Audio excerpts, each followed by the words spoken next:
बनावट शाळा आयडी तयार करून शासनाची आर्थिक फसवणूक केल्याप्रमाणे प्रकरणी नाशिक रोड पोलीस स्टेशन येथे CR नंबर 216/2026 प्रमाणे गुन्हा दाखल करण्यात आलेला होता.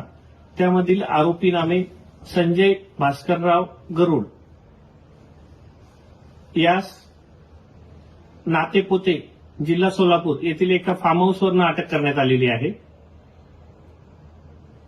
सदर गुन्ह्यामध्ये आतापर्यंत 200 पेक्षा अधिक शाळांमधील बनावट शाळा आयडी केल्याप्रकरणी 1200 पेक्षा अधिक आरोपी निष्पन्न झालेले आहेत.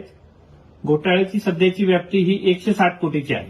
सर, या सगळ्या संदर्भात आपण तपास करताय. किती आरोपी आतापर्यंत अटक झाले आहे?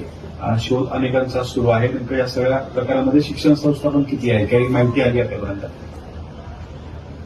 आतापर्यंत सदरच्या गुन्ह्यामध्ये 5 आरोपी अरेस्ट करण्यात आलेले आहेत आणि शिक्षण शाळा ज्या आहेत त्या 200 पेक्षा अधिक निष्पन्न झालेल्या आहेत.